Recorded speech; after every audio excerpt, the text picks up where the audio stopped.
Hey, everybody, welcome to the Multifamily Legacy Podcast. I'm Corey Peterson. I'm your host. I have got some more fire to spew. We are dealing with the secret profit pillars of making money in the apartment business. And today's episode is episode 4 for the secrets to getting massive deal flow, right? And deal flow is really a lot easier than most people think. Because in this game of multifamily, what we don't do is we don't sit there and try to go and farm a bunch of leads. We don't have to spend a lot of marketing dollars on leads, in my opinion. Um, and I'm going to apologize right now because I have a little bit of a head cold. So I was up in Yellowstone. I missed last week because I was in Yellowstone on the podcast, so this is coming out a week late, so sorry about that. But it's life by design. I'm living my sunsets and palm trees life. I'm going on lots of vacations. I took my wife, went out with some other friends. We went dog sledding. We went snowmobiling in Yellowstone. I mean, it was absolutely freaking amazing. And that is the cash flow life. That is living the life that you want to, and that's what the apartment life breeds. Is you can do work once and get paid time and time again. And when you have cash flow, the beauty of the cash flow is that your bucket, if you empty your bucket, the next month is going to fill back up, right? And without any of your labor. And that, my friends, is sexy. So we're talking about how to get, a lot of deal flow or potential deals in your system. Now, most people don't understand this exactly, and I don't understand why. Everybody, I talk to people and I see them analyze deals, and they analyze 3 or 4, and they don't find a deal, and they get discouraged because, oh gosh, it's so hard. Well, listen, if it was easy, everybody would do it, right? So finding deals is, and really, we talked, I think, last week about analyzing deals, how to analyze deals. And then so now that you understand how to analyze them, and if you've not heard about how to analyze deals, go back to last podcast and listen to that episode. So I go over in detail how to analyze deals, right? I also give you a link to buy my cash flow calculator. That'll help you analyze deals as well. But but getting deal flow is really just part of having, I call this broker relations, right? Because I go back to the original thought, is most people speed, they go too fast, or they get discouraged because after 3 or 4 deals, they've not found anything that pencils, that looks right. Well, I'm going to burst everybody's bubble here and say you got to look at like 100 deals, maybe even a couple hundred deals to find a great deal. Now, the question is, are you willing to do the work? And honestly, most of my friends, I'll say that most of you guys are not, right?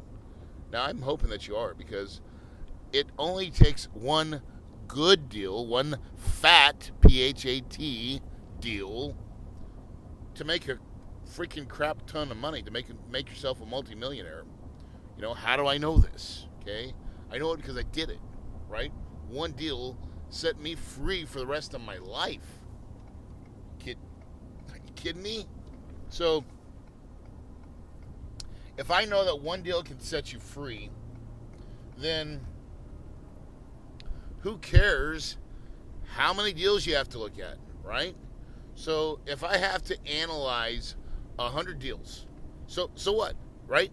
Go get in there, analyze your 100 deals, and get with the program. I mean, get to doing the work. And so the secret of, you got to get a lot of deal flow. But I'll tell you right now that when you first start this process, you are not going to probably find any deals. Honestly. Okay? But just listening to my logic here, because I think it's going to come 360. Okay? So, first of all, let's start with the broker, right? broker. So I believe that you can get most of your deals. In fact, all the deals that I've bought in the last 7 years, 9 years that I've been doing this, have all been from brokers, broker relationships. Okay? Now, there's nothing super exciting about that. Like, I didn't say, oh, I found an off-market deal. Now, some of them are somewhat off-market, meaning that the broker's not shopped it out to his entire list. But let's back up to the broker. So the broker spends lots and lots of times and hours cold calling, farming potential owners of real estate, trying to see if they want to sell. Okay? And finally they say, man, I want to sell. And the broker says, well, you got to send me all your financials and all this and all that. And he has to get like all that stuff set up, because any good broker is not going to list a property unless he has financials. Now, some of them do, or some of them don't, and list it anyways. But that's not the people that I work with. And the reason I like this is because, man, when I'm dealing direct with a seller, sometimes it gets a little sketch, and I've never been able to do this, right? Because they don't want to provide me with all the financial data needed to properly analyze the deal. I'm super conservative. I don't screw it up, right? My pledge is to my capital, and I have to look in my capital's eyes and say, I did my due diligence. I didn't skip steps. I did it correctly, okay? And I mean, I'm beholden to that, man. I mean, I don't bust that rule for anybody. And so, because think about this. If you're dealing with millions of dollars of other people's money, I can't stress this enough. You have to sleep like a baby. And if you skip any steps in qualifying or trying to get all the details, and you're like, well, I think it's a good deal but you didn't verify the numbers, dude, if your property goes south, how can you look your investors in the eyes and say, man, I knew that I took care of you beyond a shadow of a doubt with the best of my ability? Now, that's a strong statement. But I'm telling you guys, if you do not look at deals through your investors' eyes, you are doing it wrong. You have to look it through your investors' eyes. That is paramount to doing this business. You cannot screw your money. You just can't. And I'm telling you, most people, they do not take this to heart. Okay, so brokers spend lots of times, they get a listing. Finally, they get a listing, right? What do they do next? Okay, they, first of all, now you got to see what motivates a real estate agent, commercial real estate broker. I'm going to say it's money. Okay, and more importantly, it's his commission. And brokers work for free until you close. Okay, that's the business. Everybody works for free until you close. So the first thing they're going to do, they get a new listing, they get all the stuff, they get data, they create this nice, pretty marketing packet. Then they do something. They call their shortlist. Okay? They're going to physically call people that they know have money and that have transacted before, and they have good relationships with them, and they're going to call them and say, John or Corey, I've got a deal.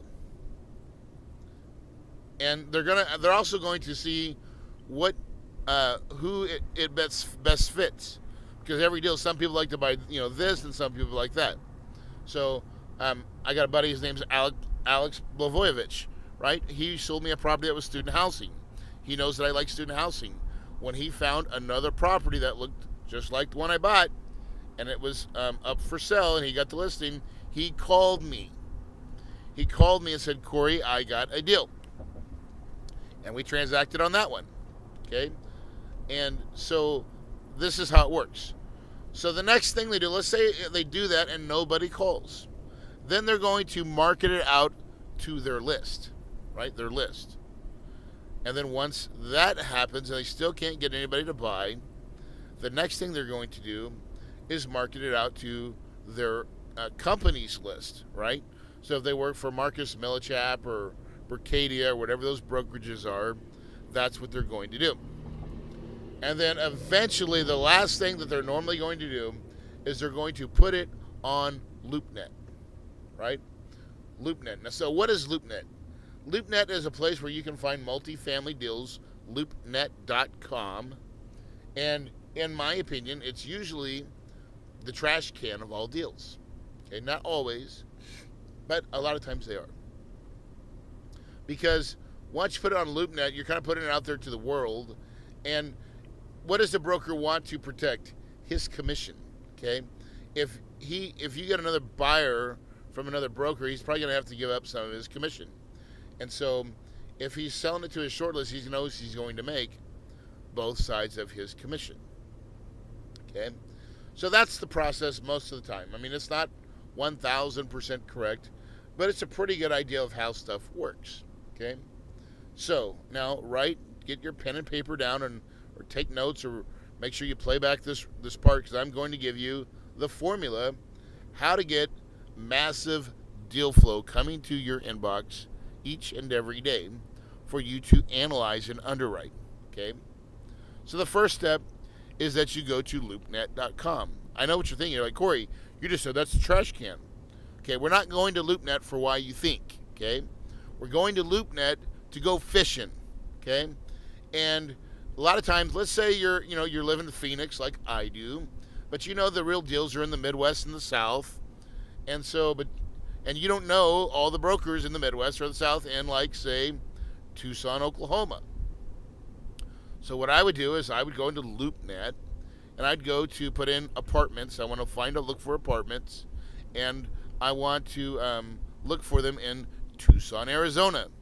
And then I'm going to hit search, and I'm going to see all the brokers who are listing properties in Tulsa, Oklahoma.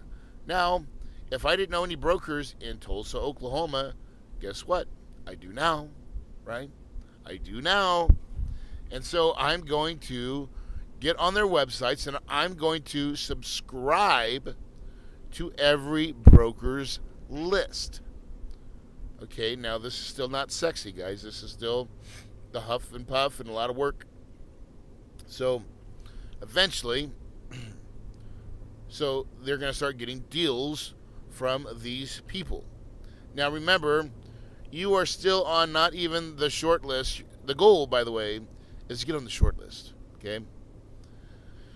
And where a broker knows who you are. Okay, right now they have no idea because you just subscribe to the list. They have none. They know none the better.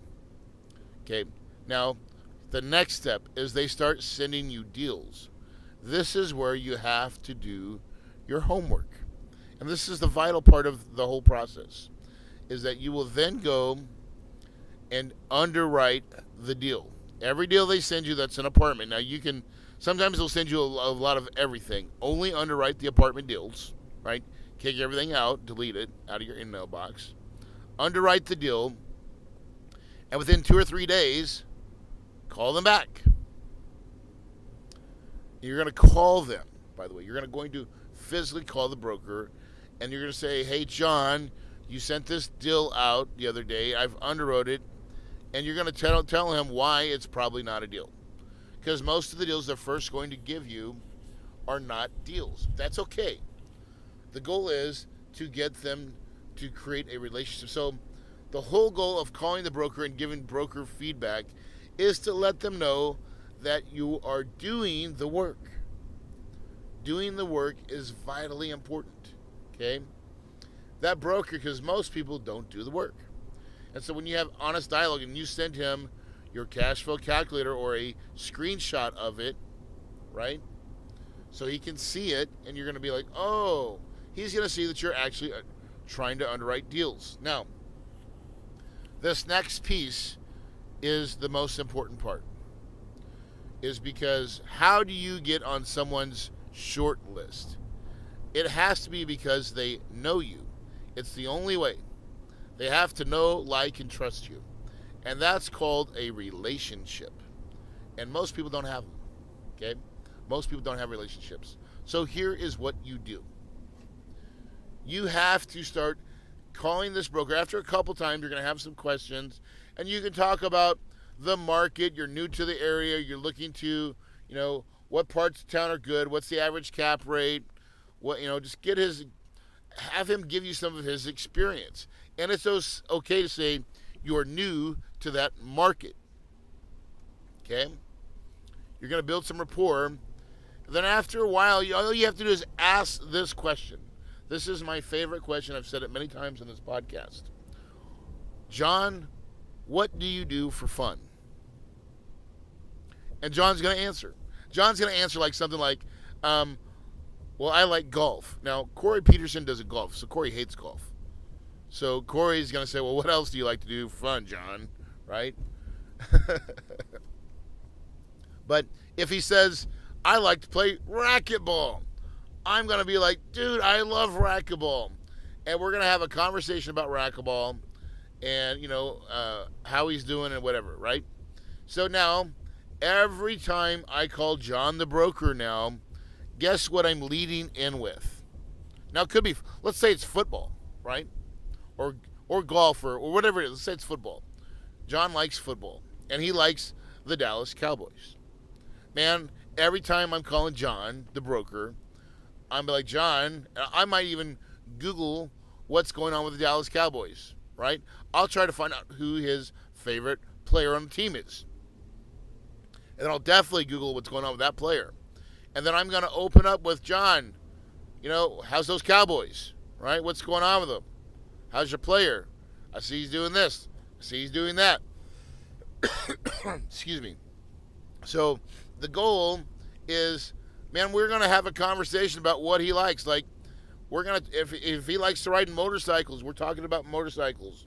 I mean, we're just having an opening conversation about things other than real estate. That's the key, my friends. Things other than real estate. If you're only talking about real estate, you do not have a relationship, by the way, okay? That means you suck. Did I just say it? Yes. Yes. You've got to move out of the transactional zone and you got to go into the friend zone, okay? We got to go into the friend zone. I know that sounds crazy, but that's how we win in this business, is we got to have relationships. We got to talk about other stuff other than just apartment deals. You have to. And it starts with that simple question about, John, what do you do for fun, right? Because really, that opens up a relationship. And if you will do this with all the brokers in that area, man, you're going to start having a pulse on deal flow. And you're going to start moving up where they're going to start thinking of you. And listen, brokers want to help you, man. They want to help you if they think that you can close. If they think that you can close and get them a paycheck and you're the squeaky wheel, they will absolutely say, man, I want to make this happen. How can I do it? And they'll work for you. And, it's no harder than that. Like, this is not even going to be a long podcast, right? Because I'm just telling you that's the formula. I just gave it to you. Go on LoopNet, subscribe to a lot of brokers' lists, create relationships with them, talk to them, analyze their deals, give them feedback. Keep doing that, and you will eventually get on their short list where they're going to call you with a really good deal. Right? And analyze everything and be willing to kiss a lot of frogs. Because even if it takes 100 deals to look at to find one good fat deal, and you only did one deal a year, man, that's smoking with gasoline, man. I mean, that's good pace. You don't have to go any faster in this game to become a multimillionaire than just doing that right there. Now, again, I'm telling you, most of the people are not willing to do this. And that's why they're not multimillionaires. So this game of multifamily investing is kind of more old school than you would ever think. It's not technology driven. I'll tell you that. You have to use technology to underwrite and analyze. But when it comes down to like raising capital and finding good deals and getting brokers to send you deals. It is about relationships, my friend. Relationships. Everybody write that down and underline it and circle it. Relationships, guys. I'm telling you, everything I've done in my life that's been worth doing, getting married to my wife is about a relationship. Being happily married is about keeping that relationship going and working at it, right? Same thing with brokers. You got to work at your relationships. You got to, you just need to have be interested in people and figure out what they want. And don't be a narcissist. Don't think about you. Think about them. Love on people. Tell them how much you care. Tell them how much you appreciate them. Let them know. Give them those little nuggets, man. People we're crazy, man. We'll do more for recognition a lot of times than we'll do for a lot of other things, right? So, guys, listen. Hopefully, this podcast, I know it's short and sweet, but the fact is, to get deal flow, all you have to do is do the work. Go find the brokers in an area, subscribe to all their lists, and get to know them. By getting to know them and getting them to know, like, and trust you is how to get massive deal flow coming in to your email box each and every day. And then you just have to do the work. Underwrite those deals. Take the time to make the difference, and you can be very, very successful. Remember, guys, if you can believe it, you can achieve it. Your paradise is possible.